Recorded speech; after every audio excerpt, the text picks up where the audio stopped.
विशिष्ट शिशु साहित्यिक संग्राम केशरी पृष्ठीଙ୍କ पुस्तक अनुकूल लोककथा आज उन्मोचित हो जिला साहित्य संसद अनुकूल एक सारस्वत साहित्य समारोह तथा कविवर राधानाथ राय जयंती अनुकूल नवकृष्ण चौधरी शिक्षक शिक्षा महाविद्यालय परिसर अनुष्ठित हो साहित्य संसद सभापति प्रोफेसर कुमुद चंद्र दास अध्यक्षतार अनुष्ठित उक्त कार्यक्रम में मुख्य अतिथि भाव नवकृष्ण चौधरी शिक्षक शिक्षा महाविद्यालय अध्यक्ष डॉ द्रौपदी पटेल मुख्य वक्ता भाव बाग्नी शांतनु कुमार सर एवं सम्मानित अतिथि भाव कवि डॉ इंदिरा दास एवं साहित्य संसद संपादक राधाकांत महांती प्रमुख जोगदे संग्राम केशरी पृष्ठी अनुकूल लोककथा पुस्तकटी उन्मोचित करथिले। कार्यक्रम को अध्यापक डॉ बनमाली बाग संचालन करथिले। फ्रेंड पब्लिशर कटक द्वारा प्रकाशित यह पुस्तक रे अनुगुल जिलार 20टी लोककथा स्थान पाई। पुस्तकटी जिलार अनेक अनालोचित तथ्य सामना को आनी पारिथारु यह विशेष पाठकीय आदृति लाभ करियो बोली अतिथि माने आशा पोषण करथिले। तेबे प्रकाश थाउ कि श्री पृष्ठी एथि पूर्व अनुकूल दर्शनीय स्थान आठ मालिक कथा एवं कहानी समेत 30 रु ऊर्ध्व पुस्तक प्रकाश पाई विशेष पाठकीय आदृति लाभ करि परिछि। ब्यूरो रिपोर्ट दमन टीवी न्यूज।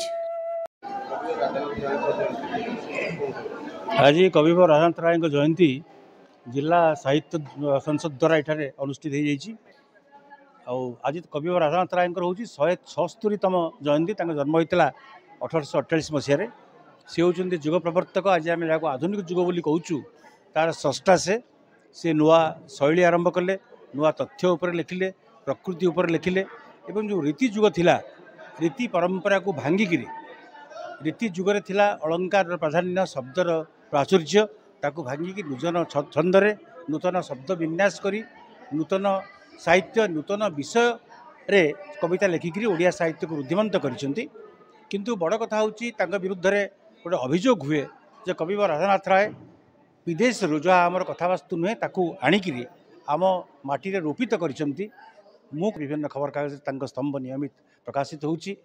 तांकर आज गोटे बहीटा होची अनुगुल लोककथा आज उन्मोचित होईची एवं यही बही रे अनुगुल जिल्लार विभिन्न लोककथा को नहीं 20टी आलेख्य या भितर स्थानित होईची। प्रथम अच्छी सुनासगढ़ कथा जहाँ अनुगुल उपर होइथिबो या कथा छल गप छल से उपस्थापित करिसेंती एवं यह निश्चय सुखपाठ्य हेबो एवं आमर भविष्य पीढ़ी की पिला माननकु युव संप्रदाय को अनुगुल विषय रे अनुगुल लोककथा किंवदंती आख्यायिका एवं जो माने लुकायित चरित्र सब अच्छी जो माने आम परंपरार अविच्छेद्य अंग से विषय रे समस्त को गोटे धारणा देवारे साहाय्य करिवो। तांकर लेखा अत्यंत सुपाठ्य सुखपाठ्य एवं मु आशा करुच्ची यही उन्मोचित होइतिबा बही अनुगुल लोककथा पाठकीय आदृति लाभ करिवो एवं यही हम संग्राम बाबू प्रति आमर श्रेष्ठ कृतज्ञता एवं श्रद्धांजलि। आज आमर नवकृष्ण चौधरी शिक्षक शिक्षा महाविद्यालय आज राधानाथ जयंती पालित होईछि एवं ये राधानाथ जयंती रे अनेक साहित्य साधक आसिकी आम अनुष्ठान रे जोग देइथवार आमे गौरवान्वित मन करूछु एवं यही जयंती उत्सव रे आमर पृष्ठी सानकर शिशु साहित्यिक अनुगुल लोककथा ता उन्मोचित होईछि एवं ये लोककथा माध्यम रे माँ बुढ़ी जे कि अनुगुल अधिष्ठात्री देवी जहाँ आम आज सुख समृद्धि रे रहीचु तांको विषय रे ए कविता रे बही रे लेखा है। तेणु आम समस्त कामना करूँ सार बही आहरी आदृति लाभ करूँ एवं एमती से आगक आगक लेखि चलतु यही कामना सहित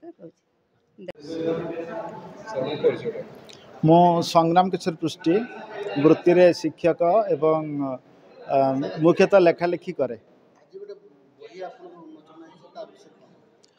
अनुगुल कला संस्कृति परंपरा एवं लोक साहित्य जहाँ क्रमशः लोकंक मुहर दूरे जावाक बाहरी सी लोक कथा को मु साउंटी ताकू स्वतंत्र भंगी रे स्वतंत्र शैली रे पाठकीय मधुरता दे एक नूतन ढंग से उपस्थापन करने को चेष्टा करिछि। जा फल खाली अनुगुल कहीं जेकोसी पाठक आम अनुगुल कला संस्कृति ऐतिह्य परंपरा को जानिबार सुजोग लाभ करेंगे एवं हजि जाइथिबा लोककथा को फेरी से आनंद उठेबे एवं निज परंपरा संपर्क में अवगत हेबे।